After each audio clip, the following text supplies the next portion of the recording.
आपके साथ किरण। खबरों की ओर रुख करेंगे, मगर उससे पहले एक नजर आज की सुर्खियों की ओर।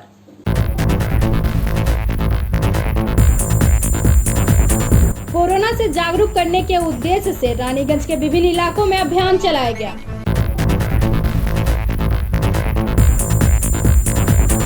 शक्ति केंद्र प्रमुख राजेंद्र साव के नेतृत्व में लोगों के बीच तिरपाल एवं मास्क वितरण किया गया।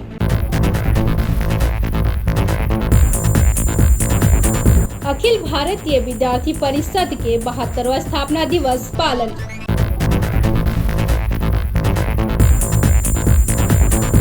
नगर पालिका के द्वारा पक्षपात पूर्ण रवैया अपनाने के विरोध में वामपंथी एवं कांग्रेस द्वारा एसडीओ को ज्ञापन सौंपा गया।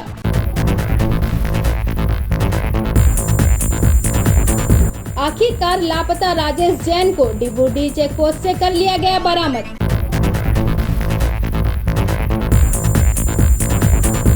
कांसा थाना क्षेत्र के 2 नंबर कॉलोनी इलाके में एक वृद्ध पिता ने अपने बेटे की पीट कर कर दी हत्या।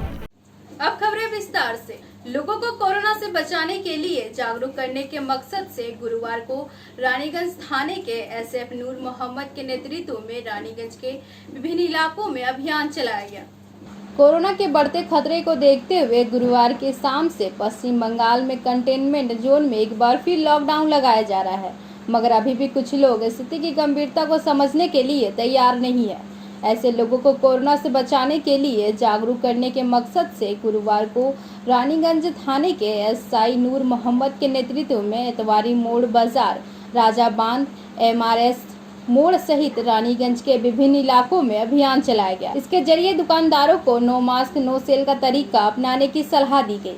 साथ ही विक्रेताओं को भी कोरोना से बचने के लिए एहतियात बरतने की सलाह दी गई। नूर मोहम्मद के नेतृत्व में पुलिस ने बिना मास्क के कुछ बाइक सवार युवकों को पकड़कर थाने ले जाकर उनको कोरोना के खिलाफ इस जंग में मास्क पहनने की अहमियत जानकारी दी। साथ ही सोशल डिस्टेंसिंग के पालन का भी सलाह दिया गया। इसके उपरांत पुलिस की यह टीम हटिया बाजार गई, जहां अभी भी कुछ दुकानदार अपनी दुकानें लगाकर बैठे हैं, जबकि बहुत पहले ही उनको यहां से स्थानांतरित किया गया था। एसएफआई नूर मोहम्मद ने हटिया बाजार में दुकान लगा रहे दुकानदारों को कहा कि प्रशासन द्वारा जहां आपके बैठने की जगह बनाई गई है वहां बैठे, हटिया बाजार में नहीं।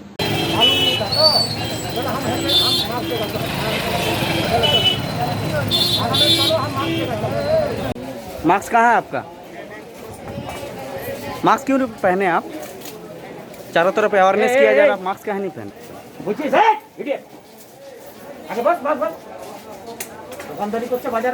मास्क कहाँ है? कहाँ? पूरा दुनिया मास्क पहन रहा, तुम्हारा क्या हुआ? स्पेशल है तुम? रानीगंज से सम्राट दास की रिपोर्ट, पीबी न्यूज।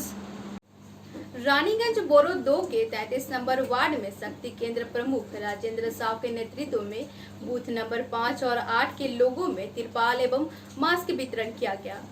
रानीगंज बोरो 2 के 33 नंबर वार्ड में शक्ति केंद्र प्रमुख राजेंद्र साव के नेतृत्व में बूथ नंबर 5 और 8 के लोगों में तिरपाल एवं मास्क वितरण किया गया। कार्यक्रम में मुख्य अतिथि जिला उपाध्यक्ष सभापति सिंह ने जरूरतमंदों को तिरपाल देते हुए कहा कि बारिश के मौसम में गरीबों के घरों की छतों से वर्षा का पानी गिरता है, इसलिए उन्हें तिरपाल देना बहुत जरूरी है। मंडल उपाध्यक्ष सह सांसद प्रतिनिधि दिनेश सोनी ने कहा कि भाजपा के कार्यकर्ता जरूरतमंदों की मदद के लिए हमेशा आगे रहते हैं। रानीगंज के प्रत्येक वार्ड में वर्षा के मौसम में जरूरतमंदों को तिरपाल प्रदान किए जाएंगे।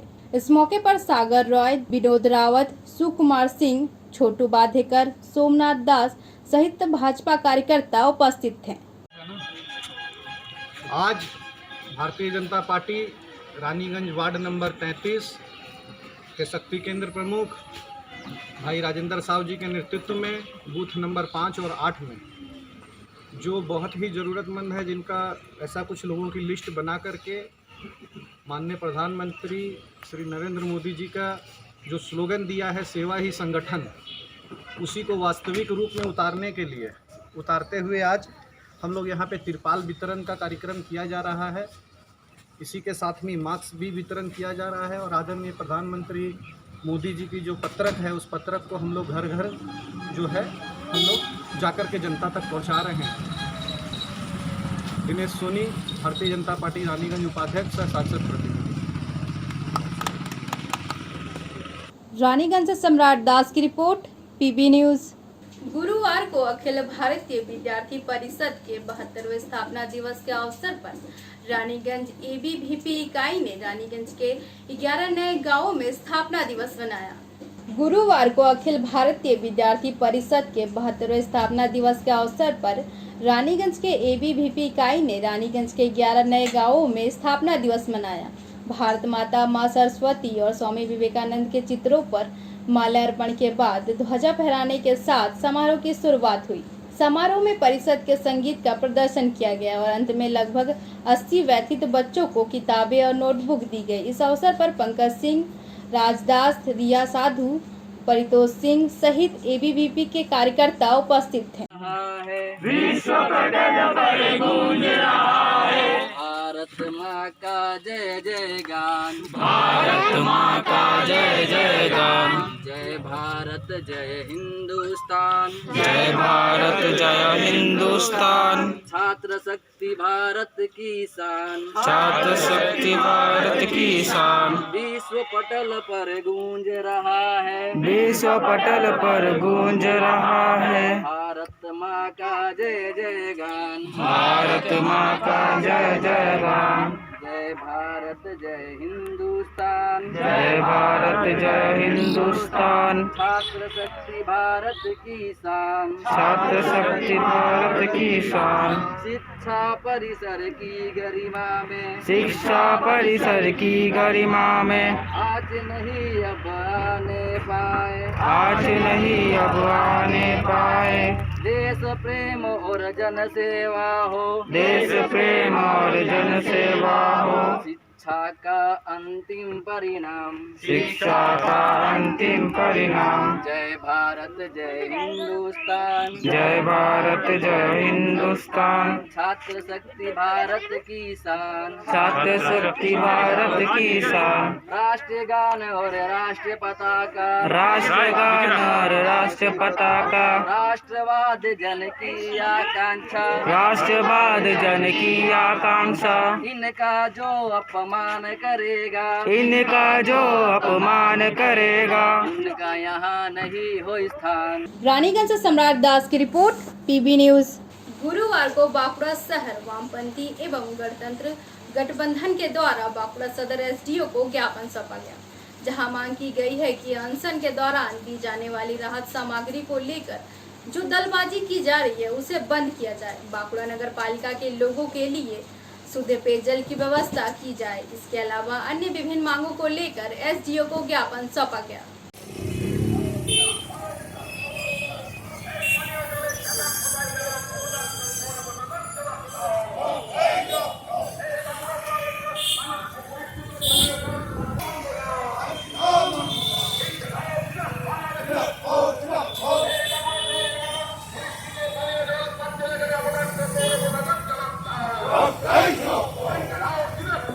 এসডিওর কাছে ডেপুটেশনের সময় 11:30।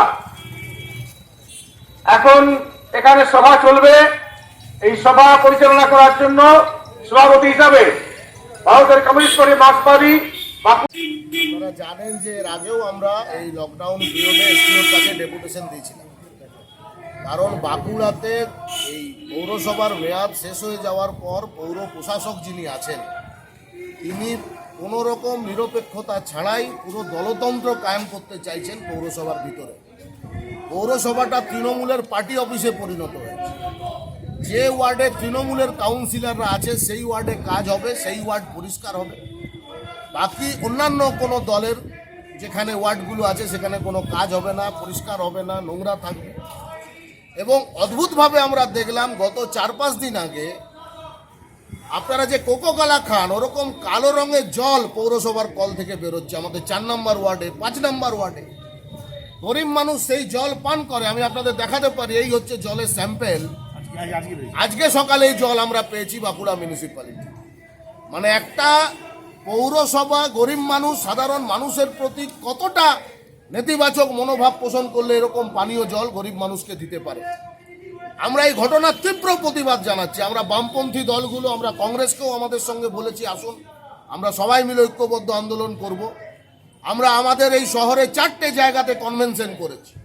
অসংখ্য মানুষ গত 7 এবং 8 তারিখে সেই কনভেনশনে যুক্ত ছিলেন এবং আমরা কনভেনশন থেকে ঠিক করেছি আজকে এসডিওর কাছে ডেপুটেশন নয়, এই জলের বোতল নিয়ে আমরা এসডিওর কাছে যাব হুঁশিয়ারি দিতে যে যদি বাঁকুড়া জেলায় এরকম পৌর পরিষেবা বাঁকুড়া শহরে হয় আর বাঁকুড়া শহরের পৌরসভাটাকে তৃণমূল কংগ্রেসের পার্টি অফিসে পরিণত করে, তাহলে জনগণকে নিয়ে আমরাও বুঝিয়ে দেব মানুষ কি করতে পারে, লাল ঝান্ডা কি করতে পারে, বৃহত্তর বামপন্থী কংগ্রেসের আন্দোলন কি করতে পারে। মূলত এই কথা বলার জন্য আজকে আমরা এসডিওর কাছে যাই। তো যদি না হয় আগামী দিনে কি পরিকল্পনা নেই? আমরা কিছুদিন সময় দেব, না হলে আগামী দিনে আরো বড় লড়াই। আমরা পৌরসভার সামনে দরকার হলে অবস্থান করব, অনশন করব। পৌরসভা তো জানাচ্ছে যে সংস্কারের কাজ। आखिरकार लगभग 72 घंटे के बाद लापता के निजी कारखाने के महाप्रबंधक राजेश जैन को पुलिस ने बंगाल झारखंड की सीमा डिबूडी के चेकपोस्ट से बरामद किया।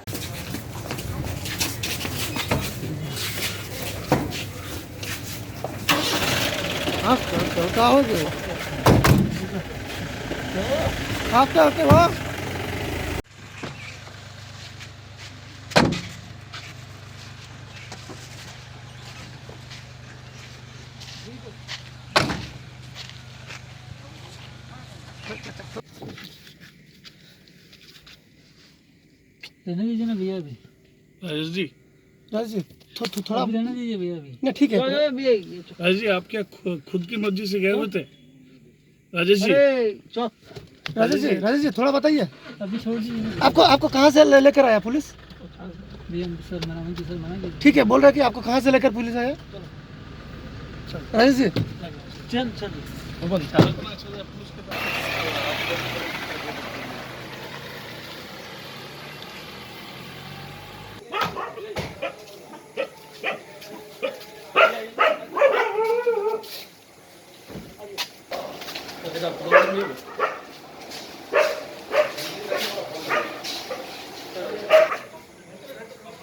दुर्गापुर से निमाई दास की रिपोर्ट, पीबी न्यूज। कांसा थाना क्षेत्र के 2 नंबर कॉलोनी इलाके में एक वृद्ध पिता ने अपने बेटे की पीट कर हत्या कर दी। घटना की खबर पाकर कांसा थाना पुलिस मौके पर पहुंचकर मृतक के शव को कब्जे में लेकर पोस्टमार्टम के लिए भेज दिया।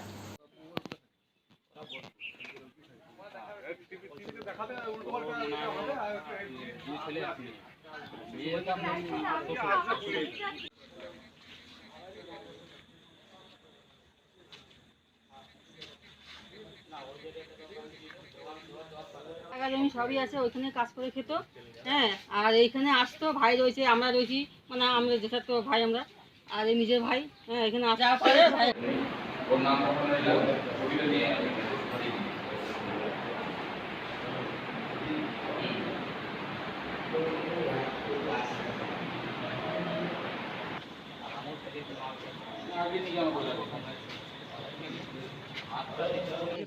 ও বলছে যে না আমি এখানে ঘুমাবো, বাবা একটু সরো, একটু পরিষ্কার করো।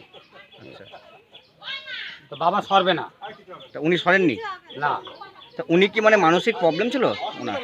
বললো পাগল।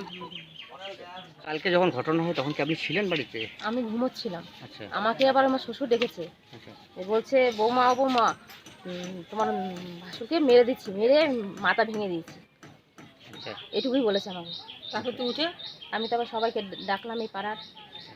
মানে উনি কি এরকম দৌড়াতে আগেও করেছেন? হ্যাঁ, লাঠি নিয়ে তারা করছে, আমাকেও তারা করে লাঠি নিয়ে, মানে হাত ভেঙে দিয়েছে মেরে রড দিয়ে। উনি কি মানে মানসিক হিসাবে কি খারাপ ছিল? হ্যাঁ, মানসিক খারাপ। সময় ভালো কি প্রথম থেকে ওনার না? না, প্রথম থেকে নয়, আগে উনি বিজনেসম্যান ছিল, ফলের দোকান ছিল আমার আগে ভালো ছিল। হ্যাঁ, তারপর ওনার বউ চলে যাওয়ার পর থেকে উনি মাথাটা ডিপে আছে। তো কালকে উনি হঠাৎ কি কারণে মারলেন কিছু জানা গেছে? হঠাৎ কি কারণে? এই ঘরে নোংরা আছে, অনেক জঙ্গল আছে, সেটা পরিষ্কার করবে, এইগুলো পরিষ্কার করে আমরা এই ঘরে থাকবো, কেন বলেছে ওইটা? তার জন্য এই রাস্তায় বেগুলো নিয়ে এসছে লাঠি নিয়ে। আপনারা তো তাহলে তো আতঙ্কের মধ্যে থাকছেন? হ্যাঁ, আতঙ্ক মানে আমার ছেলে দুটো মেয়ে আছে, মেয়ে নিয়ে আমার ভয় লাগে রাতে থাকতে। সময় নাতিতে বলে মরে গেছিস, আমার কেউ না। স্ত্রী কি হয়েছিল? কালকে কি হয়েছিল দাদা, আমি সিরিফ একটা ঘন্টা বাড়িতে ছিলাম না, একটা ঘন্টার জন্য শুধু একটা সিম আনতে গেছিলাম। ঠিক আছে, সিম আনতে গিয়ে মানে 10টা বেজে গেছে। যে দোকানটা 9টায় বন্ধ হবে, ঠিক আছে, ডাক বাংলায় যে দোকানটা 9টায় বন্ধ হবে, সেই দোকানটা একটা ঘন্টা পরে বন্ধ করেছে আমার জন্য শুধু, যে আমি একটা সিম আনতে গেছিলাম। ওর মুহূর্তে মোটামুটি আমি এখান থেকে 8:30 আমি বেরাইছি। তো ওখানটা গেলে সিমটা তো তুরন্ত চালু করে না, তো সিমটা চালু করে আনতে আনতে আমার 9:45 বেজে গেছে। আর যখন আমি এই রাস্তাটা ঢুকবো তখন পাল্টুদা ওরা আর এই গ্রামের লোকরা, ঠিক আছে, দাদাকে হসপিটাল নিয়ে যাচ্ছে। আমাকে ডাক দিয়েছে, এই অসীম দাঁড়াও। আমার শালাকেও বলেছে, ভাই রাহুল দাঁড়াও দাঁড়াও। আমি বলছি আমি দাঁড়াবো না, আমি কারোর সঙ্গে দোস্তি করি না। আমি ভাই ওই মদ পথ যদিও খাই তো আমি একা খাবো, তো কি ঘরে যা খাবো, আমার যেটা মনে হয় বলছে। তা আমি আমার শালাকে বলছি ঘরে চল। এসে দেখি এখানটা লোকের জড়জড়ি, মানে এত লোক। তো আমি ভাবছি আমার বউকে কিছু করেছে। আর ওই সময় আমার দাদাও ঢোকে না, ও ঢোকে মোটামুটি 11টা-12টার আগে ঢুকতে চায় না। আর যদিও ঢোকে দুটো ভাত খায় তুরান এখান দিন দিয়ে ওর নিজের যে রাস্তা নিজে চলে যায়। আর কালকে কিভাবে দুর্ঘটনা ঘটাচ্ছে তাও জানি না, হয়তো তো বাবাকে বলেছে এই জঙ্গল পরিষ্কার করবো। বলছিলাম যে আপনার দাদার কি নাম? আমার দাদার নাম গৌতম মিস্ত্রি, আমার নাম অসীম মিস্ত্রি। আচ্ছা, কত বয়স হবে ওনার? ওনার 42। আর বাবার কি নাম? বাবার নাম গৌরঙ্গ মিস্ত্রি। আচ্ছা, উনি কি মানে মানসিক কোনো প্রবলেম ছিল? পুরো প্রবলেম। আচ্ছা, উনি কি দিয়ে মেরেছেন তোমার দাদাকে? দাদাকে বড় মোটা লাঠি দিয়ে মেরেছে। উনি যে লাঠিটা সঙ্গে নিয়ে চলে সেই লাঠি দিয়ে পিটিয়েছে। আচ্ছা, উনি এখন কোথায়? উনি এখন থানায় আছে। আচ্ছা, কখন এসেছিল পুলিশ? পুলিশ এসেছিল মোটামুটি 10:30টার সময়। যখন ওকে ওই হসপিটালে অ্যাডমিট করেছি তখন ও ডেড। আচ্ছা, ঠিক আছে, তারপরে এসে পুলিশ ওনাকে তুলে নিয়ে গেছে। আর আমি গেছিলাম যে আমার চোখেকে দেখায় আমি একবার দেখবো বাবাকে, তা আমাকে ওকে পাগল সাবিত করে দিয়েছে থানা থেকে। কি নাম আপনার? আমার নাম অসীম মিস্ত্রি। আপনি ভাই? আমি ছোট ভাই। दुर्गापुर से निमाई दास की रिपोर्ट, पीबी न्यूज। अब लेते हैं एक छोटा सा ब्रेक।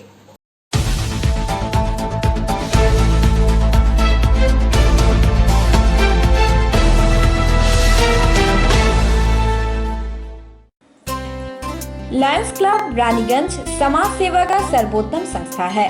अत्याधुनिक आँखों की एवं समस्त रोगों की चिकित्सा के लिए आधुनिक अस्पताल है एवं model Lions DAV public school के साथ आधुनिक कम्युनिटी हॉल भी है, जहां शादी विवाह पार्टी भी होती है। यहां पार्किंग की भी सुविधा है। विशेष जानकारी के लिए संपर्क करें। Contact number 244-5205-3204। প্রকৃতির অনবদ্য উপাদানে তৈরি হনুমন্ত আটা, খাঁটি চানা বেসন, উৎকৃষ্ট মানের ডালিয়া, স্পেশাল ময়দা, ছোলার তৈরি বিশুদ্ধ ছাতু, সুস্বাদু সুজি ও পরিশুদ্ধ চিনি, মানেই স্বাদ ও আহ্লাদের complete package. Hanumant products. PM and Sons, a complete shop जहां आपको घर की जरूरत की चीजें मिलेगी एकदम सही मूल्य पर। इलेक्ट्रॉनिक सामान जैसे LCD TV, washing machine, fridge, cooler, mixer grinder, oven बिल्कुल लेटेस्ट डिजाइनों में उपलब्ध है सिर्फ आपके लिए। इसके अलावा घर को सजाने के लिए विभिन्न तरह के फर्नीचर्स भी इसी शोरूम में देखे जा सकते हैं। दीवान पलंग से लेकर अलमारी, dining table, sofa set, chair भी है एकदम न्यू डिजाइन में। तो घर की सजावट और जरूरतों के सामान के लिए आज ही आए। हमारा पता है BM and Sons, NSB road near ICICI bank, शिशु बगान, Raniganj. Landline number 0341244546। Mobile number 9434178071। রান্নাঘরে আমি রানী, আসল গুঁড়ো মশলাটা জানি, স্বাদে সুস্বাদু অল্প একটুতেই রান্নায় জাদু, সুগন্ধ সুরুচির বাহারে মনপসন্দ আহারে। মনপসন্দ গোটা ও গুঁড়ো মশলা ঠিক মনের মতো।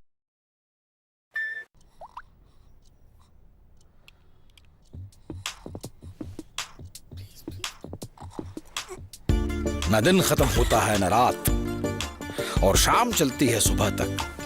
नई जनरेशन है भाई। जमाने के के यार है सब मस्ती पे सवार है। जो मेहनत को मस्ती बनाए वही वाइज है। अरे डांस भी तो एक्सरसाइज है। जमाने के यार है हवाओं पे सवार है। मंजिल कहाँ है, कैसे पहुंचना है, नो कंफ्यूजन, दैट्स द नई जनरेशन। गली गली में चले हैं हम, हमें रोक सके ना किसी में है दम। बालों के रंग पे मत जाओ, बैटरी फुल है। इनके सामने तो अच्छे अच्छों का डिब्बा गुल है। जमाने के यार है। ये क्या है? नई जनरेशन है। आजकल इंडिया की हर जनरेशन नई जनरेशन है। इन्हीं के लिए आई है नई जनरेशन वाली एक्टिवा 4G।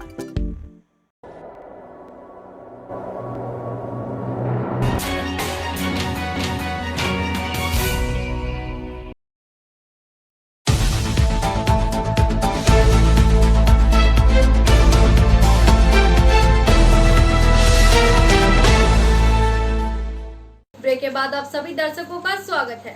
दुर्गापुर शहर के सिटी सेंटर स्थित सृजनी हॉल सभागार में गुरुवार को दुर्गापुर क्लब समन्वय कमेटी के तत्वाधान में SBSTC के नए चेयरमैन कर्नल दीप्तांशु चौधरी को सम्मानित किया गया।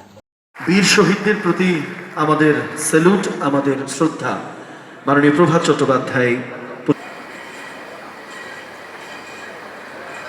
পবিত্র চট্টোপাধ্যায় তাকে অনুরোধ করছি, তারপরে রাখি তেওয়ারি তাকে অনুরোধ করছি পুষ্পার্ঘ্য নিবেদনের জন্য। এই সমস্ত কাউন্সিলররা যারা উপস্থিত রয়েছেন আপনাদের কাছে অনুরোধ, আপনারা একে একে পুষ্পার্ঘ্য নিবেদন করবেন ভারত মাতার। আমি আপ্লুত, আমি ভীষণ আনন্দিত, কণ্ঠরোধ হয়ে যাচ্ছে। সত্যিকারে আমার মনের ভেতরের প্রত্যেকটি মানুষ কিন্তু ছুঁয়ে গেছে। আজকে SBSTC চার্জ নেওয়ার পর এই মঞ্চে যারা আমাদের হাইজ্যাক করে নিয়ে এলো, আমাকে এই মঞ্চের ওপর ভালোবাসায় হাইজ্যাক করে নিয়ে এলো, সে হচ্ছে জানেন কিভাবে দিতে হবে, উনি দেখবেন এবং SBSTC সীমিত ক্ষমতার মধ্যে যেটা যেটা করণীয় সেটা নিশ্চয়ই করবেন। এবং দিদি তো শুধু শুধু পাঠাননি, আগে ওনাকে এই জেলার অবজারভার করলেন, বিভিন্ন গ্রামাঞ্চলে অবজারভার করেছে। শুধু এই জেলা না, এই জেলা আছে, বাঁকুড়া আছে, বর্ধমান আছে, পূর্ব বর্ধমান আছে, পুরুলিয়া আছে, আপনার জঙ্গলমহল আছে, এই সব এলাকা প্রায় 1 বছর ধরে উনি ঘুরছেন। তারপর দিদি এই দায়িত্ব দিয়েছেন, তো নিশ্চয়ই দিদির একটা পরিকল্পনা আছে। আগে ওনাকে সমস্যাটা বোঝার সুযোগ করে দিলেন, এরপর সমাধানের জন্য ওনাকে পাঠিয়েছেন নিশ্চয়ই। दुर्गापुर से निमाई दास की रिपोर्ट, PB न्यूज। आसनसोल नगर निगम के जामुड़िया बोरो 1 अंतर्गत 9 नंबर वार्ड के चांदा ग्राम स्थित कवि नजरुल के समीप से जामुड़िया ब्लॉक 1 तृणमूल छात्र परिषद की ओर से केंद्र सरकार के द्वारा पेट्रोल एवं डीजल के दामों में बढ़ोतरी को लेकर एक साइकिल रैली निकाली गई। आसनसोल नगर निगम के जामुड़िया बोरो 1 अंतर्गत 9 नंबर वार्ड स्थित चांदा ग्राम के कवि नजरुल मंच के समीप से जामुड़िया ब्लॉक 1 तृणमूल छात्र परिषद की ओर से केंद्र सरकार के द्वारा पेट्रोल एवं डीजल के दामों में बढ़ोतरी को लेकर एक साइकिल रैली निकाली गई। वहीं रैली में आसनसोल नगर निगम के मेयर जितेंद्र तिवारी तथा SBSTC के चेयरमैन कर्नल दीप्तांशु चौधरी एवं जामुड़िया ब्लॉक TMC अध्यक्ष साधन रॉय ने साइकिल चलाकर रैली आरंभ किया। वहीं रैली के शुरुआत से पहले कवि नजरुल की मूर्ति पर माल्यार्पण किया गया। रैली चांदा से शुरू होकर शिवडांगा, श्रीपुर मोड़, केंदुलिया ग्राम, नीम डांगा, मिसिर डांगा, कुआ मोड़, जामुड़िया ग्राम, जामुड़िया बाजार होते हुए थाना मोड़ बस स्टैंड में जाकर समाप्त हुआ।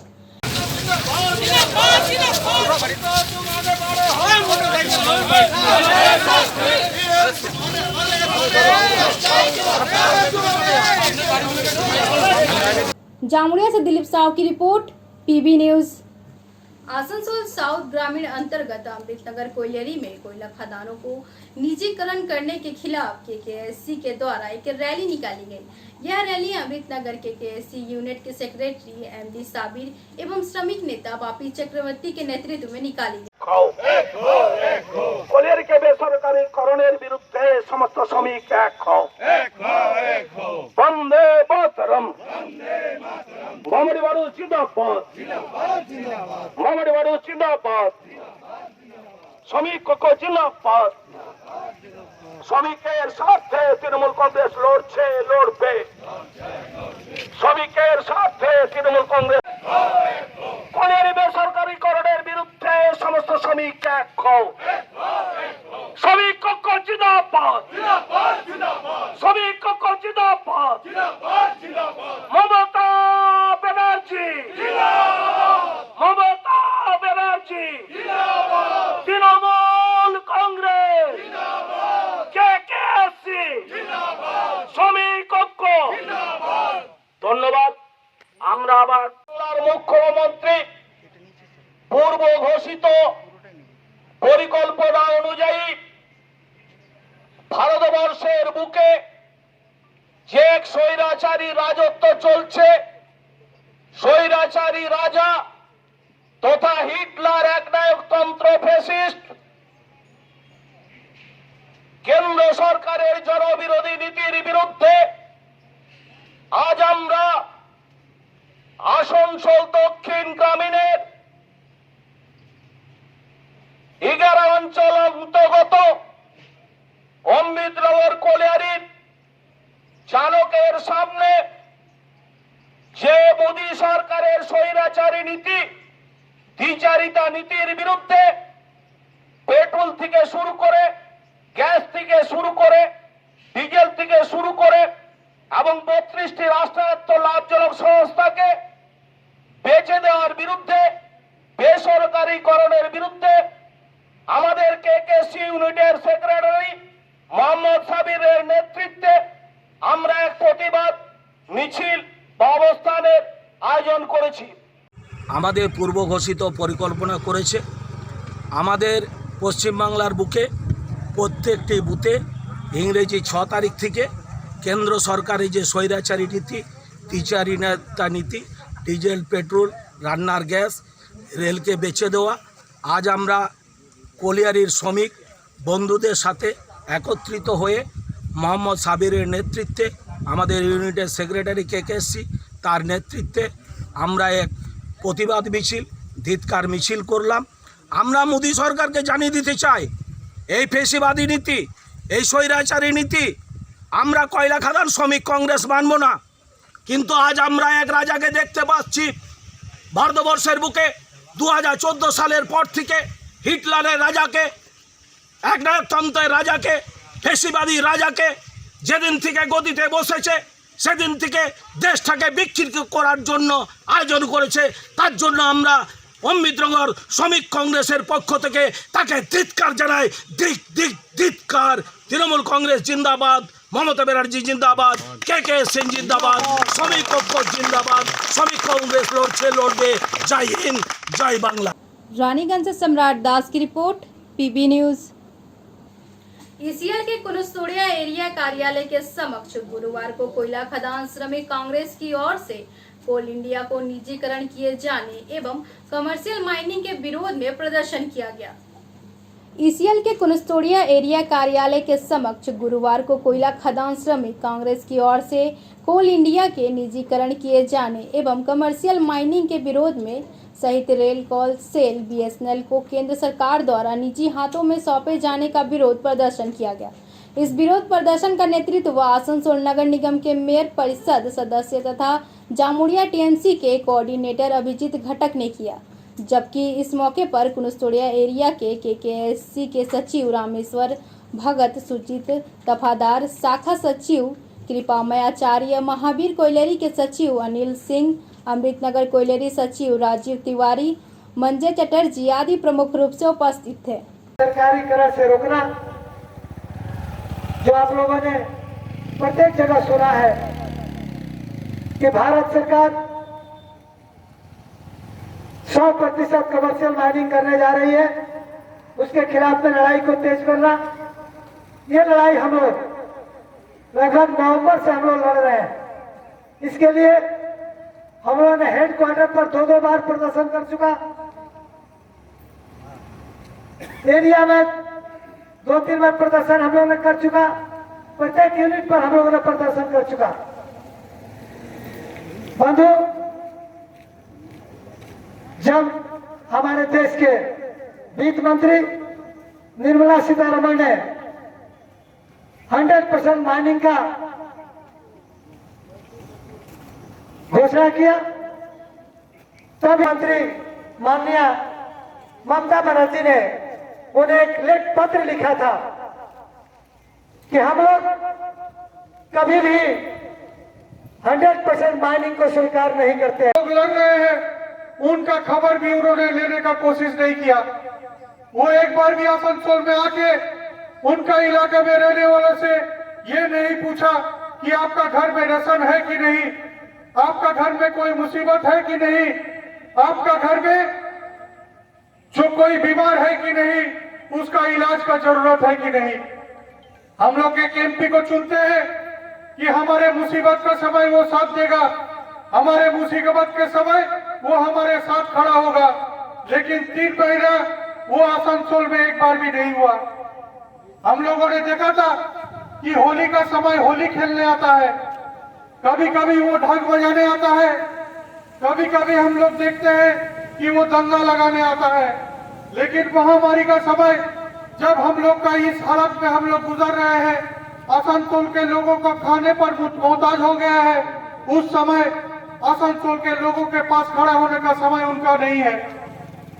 दिल्ली से वो हवाई जहाज में कलकत्ता आया था, लेकिन कलकत्ता से फिर हवाई जहाज में दिल्ली वापस चल गया। 200 किलोमीटर दूर आसनसोल में उनका जो लोकसभा क्षेत्र है, उनका लोगों का खबर लेने का समय नहीं हो किया जाता। देखिए आज जो है इस एरिया ऑफिस के गेट के सामने हम लोगों ने धरना प्रदर्शन दिया था। इसका मेन उद्देश्य था कि हम लोग प्राइवेट मालिक के हाथ में कोलियरी को कभी भी नहीं देने देंगे, चाहे इसके लिए हम लोग को जितना भी लड़ाई लड़ना पड़े।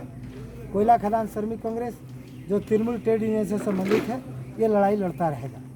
दूसरा बात था, जो हमारे केंद्र सरकार 100% जो कमर्शियल माइनिंग करने जा रही है, जो मालिक लोग उत्पादन करेगा और बेचेगा, इसके लिए हम लोग हर तरह का बलिदान देने के लिए उपस्थित हैं।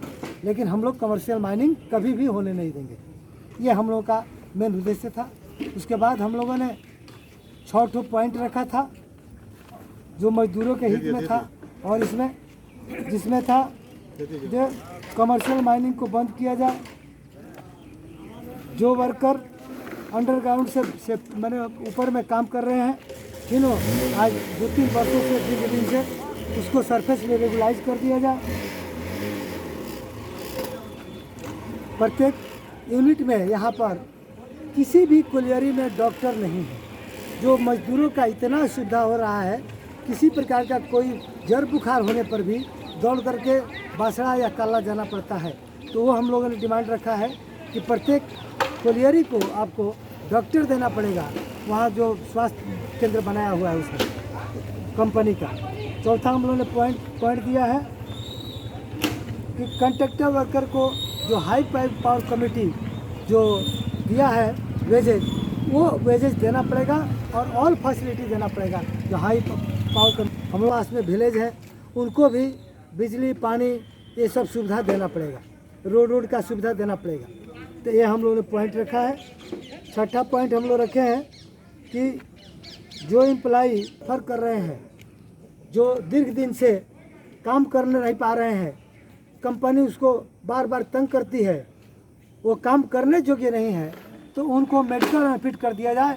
जो 9(4) क्लॉज है, उसके तहत में उसको मेडिकल बेनिफिट करके उनका आश्रित को नौकरी दे दिया। रेल और ईसीएल को प्राइवेटाइजेशन, साथ साथ में आपका पेट्रोल डीजल का दाम भी दी, उसके साथ साथ आप लोग लोकल दाबी भी लेके क्या डिपुटेशन रखे आज? ये लोकल दावे है जो आपको हम आपको बताएं। जी जी जी। जब बिजनेस को फैसिलिटी देना है, हमारा जो करना पड़ेगा। आपका नाम परिचय दीजिए। रामेश्वर भट्ट के कोयला खदान श्रमिक कांग्रेस एरिया कुर्सपुरिया एरिया के सेक्रेटरी हैं और जेसीसी मेंबर है। 22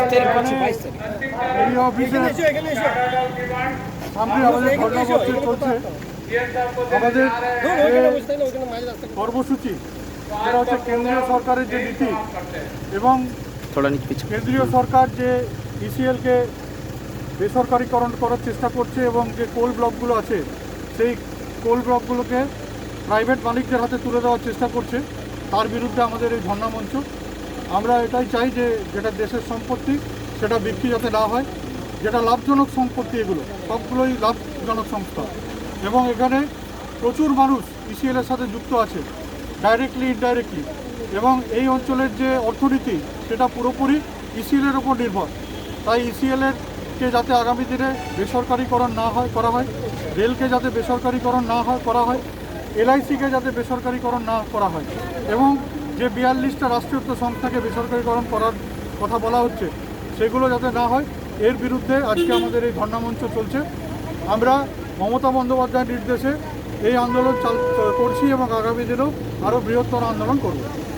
रानीगंज से सम्राट दास की रिपोर्ट, पीबी न्यूज। गुरुवार को रानीगंज के नेताजी मोड़ के समीप एसएफआई की ओर से ऑनलाइन लिए जाने वाले फीस एवं स्कूल कॉलेजों को सैनिटाइज करने एवं साथ ही विभिन्न मांगों को लेकर प्रदर्शन किया गया। रानीगंज से सम्राट दास की रिपोर्ट, पीबी न्यूज।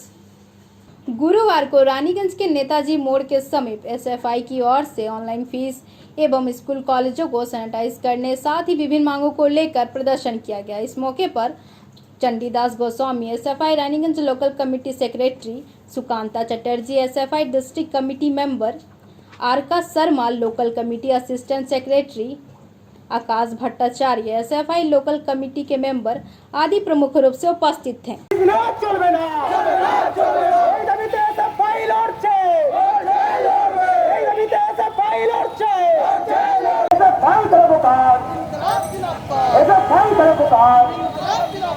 লকডাউনে স্কুল বন্ধ হওয়াকালীন স্কুল কলেজের ফিস নেওয়া চলবে না। স্কুল কলেজ বা কিছু চক্রবর্তী না পর্যন্ত চলে এসেছে, এই ফিস নেওয়া চলবে না। এই লকডাউনে স্কুল বন্ধ হওয়াকালীন স্কুল কলেজের ফিস দেশের বিভিন্ন স্কুলগুলোতে, বেসরকারি স্কুলগুলোতে এবং সরকারি স্কুলগুলোতে আমরা দেখতে পাচ্ছি স্কুল এই লকডাউনে বন্ধ রয়েছে। কোনো রকম স্কুলে পঠন পাঠন হচ্ছে না, কিন্তু তবুও স্কুলগুলোতে অত্যাধিক হারে ফিস নেওয়া হচ্ছে। এই যে ফিস নেওয়া হচ্ছে এর কারণটা আমরা স্কুল কর্তৃপক্ষের কাছে জানতে চাইছি। আমরা দেখতে পাচ্ছি যে এই সময় অভিভাবকদের উপর কিভাবে প্রেসারাইজ করা হচ্ছে বলা হচ্ছে যদি ফিস না দেওয়া হয় তাহলে বাচ্চার নাম স্কুল থেকে কেটে দেওয়া হবে। যখন একদিকে লকডাউনে পঠন পাঠন বন্ধ, প্রচুর অভিভাবকদের কিন্তু এই সময়ে বেতন বন্ধ, কেউ অর্ধেক বেতন পেয়েছেন, কেউ বেতন পাননি। বিভিন্ন স্কুল বিভিন্ন কারখানায় যারা কাজ করেন আমরা দেখেছি বেতন দেয়নি। কেন্দ্রীয় সরকার একটা নির্দেশিকা জারি করেছিল যে যারা কারখানায় কিংবা বেসরকারি সেক্টরে কাজ করে তাদেরকে সম্পূর্ণ বেতন দেওয়া হবে, কিন্তু তারপর আমরা দেখতে পেলাম সেই বেসরকারি সেই নির্দেশিকা আকাশে হাওয়া হয়ে গেল। এবং যে আমরা আগেও বলেছি এবং আবারও বলছি যে কলেজ ইউনিভার্সিটিগুলিতে যে সেমিস্টার ফি অথবা বেসরকারি স্কুলে যে ফিসগুলো নেওয়া হচ্ছে সেইগুলো যেন স্কুল এবং কলেজগুলো যেন না হয়। এই লকডাউনের সময় সমস্ত মানুষের কাছে টাকা নেই, কিছু মানুষ কাজ হারিয়েছেন অথবা কিছু মানুষের বেতনকে অর্ধেক করে দেওয়া হয়েছে।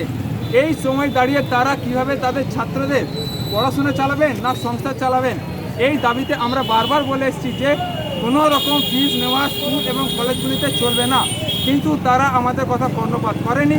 তারা বারবার ফিস নিয়েছে এবং অভিভাবকদের চাপ দিয়েছে যে তাদের ফিস দিতে হবে, নইলে তাদের ছাত্র বা ছাত্রীদের নাম কেটে নেওয়া হবে স্কুল থেকে। অথবা কিছু কিছু জায়গায় দেখতে পাচ্ছি যে ফাইন নেওয়া হচ্ছে, প্রতিদিন 50 টাকা করে ফাইন নেওয়া হচ্ছে কিছু কিছু কলেজে। এরকম চলতে থাকলে তারা অভিভাবকরা কোথায় যাবে? সবাই তো আর আম্বানি আর আদানির ছেলে পড়ে না। বেসরকারি স্কুলগুলিতে এমন অনেক স্টুডেন্টসের যারা অভিভাবক পড়ান তারা নিজের রক্ত জল করে তাদের ছাত্রছাত্রীর ভবিষ্যৎ সুনিশ্চিত করার জন্য পড়ান। তারা সেই টাকাটা কোথায় পাবে? লকডাউন ছিল না, সে পরিস্থিতি অন্য ছিল, কিন্তু তখন তো তোমরা পুরো টাকা পুরো লাভ করেছো। সেই টাকাগুলো দিয়ে কেন তোমরা সেই শিক্ষকদের বেতন মেটাচ্ছ না? অন্যান্য যে শিক্ষা যে স্টাফসের রয়েছে তাদের বেতন কেন মেটাচ্ছে না? এখনও তোমাদের কিসে এত টাকাটা দরকার? গেম খেলা হচ্ছে না, কিন্তু গেম ফিস নেওয়া হচ্ছে। ল্যাবরেটরি চলছে না, কিন্তু ল্যাবরেটরি ফিস নেওয়া হচ্ছে। আপনাদের বক্তব্য শোনা গেলে কি লকডাউন পিরিয়ডে যে ট্রান্সপোর্ট ফিস নেওয়া হচ্ছে সেই বিষয়টা নিয়ে কি বলতে চাইছেন? হ্যাঁ, এখন তো স্কুল কলেজগুলোতে কেউ যাচ্ছে না, সবাই তো এখন ঘর থেকে বসে অনলাইনে ক্লাস করছে। তাহলে এই ট্রান্সপোর্ট ফিসটা কেন নেওয়া হচ্ছে? যদি ট্রান্সপোর্ট তাহলে এটা স্কুল থেকে দেওয়া হোক, কারণ অনেক বেসরকারি স্কুলগুলো দেখেছি তাদের নিজস্ব বাস, নিজস্ব গাড়ি, নিজস্ব ফুল কার রয়েছে। তারা যখন নিজেদের ব্র্যান্ডিং নিয়ে সেই ফুল কারগুলোকে চালাচ্ছেন, বাসটাকে চালাচ্ছেন, তাহলে কেন সেই স্কুলের মানি থেকে, স্কুলের যে ফান্ডিং সেখান থেকে টাকা তাদের মেটানো হচ্ছে না? কেন ছাত্রছাত্রীদের কাছ থেকে সেই টাকাটা চাওয়া হচ্ছে? এটা বারবার বলেছি যে কোনো রকম ট্রান্সপোর্ট ফি নেওয়া চলবে না। এখনও বলছি। আমার নাম অর্ক শর্মা, এসএফআই রানীগঞ্জ লোকাল কমিটির সহ সম্পাদক। रानीगंज से सम्राट दास की रिपोर्ट, PB news. Save drive save live अभियान के 4 वर्ष पूर्ति होने के उपलक्ष्य पर रानीगंज थाना एवं रानीगंज ट्रैफिक द्वारा जागरूकता रैली निकाली गई। यह रैली पंजाबी मोड़ से शुरू होकर रानीगंज रेलवे ग्राउंड में जाकर समाप्त हुई। इस रैली की अध्यक्षता ट्रैफिक ओसी प्रसन्नजीत बसाक ने की।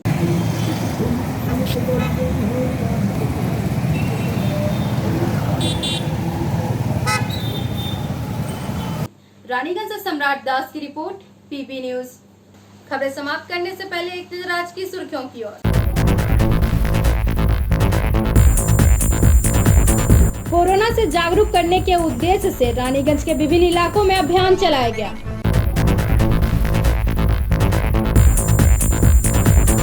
शक्ति केंद्र प्रमुख राजेंद्र साव के नेतृत्व में लोगों के बीच तिरपाल एवं मास्क वितरण किया गया।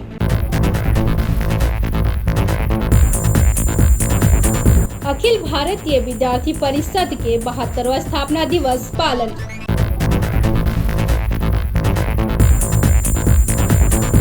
नगर पालिका के द्वारा पक्षपात पूर्ण रवैया अपनाने के विरोध में वामपंथी एवं कांग्रेस द्वारा एसडीओ को ज्ञापन सौंपा गया।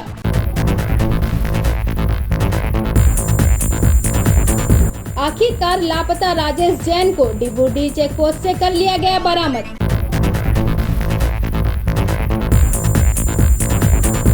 कांसा थाना क्षेत्र के 2 नंबर कॉलोनी इलाके में एक वृद्ध पिता ने अपने बेटे की पीट कर दी हत्या। आज के लिए बस इतना ही। देखते रहिए पीबी न्यूज। नमस्कार।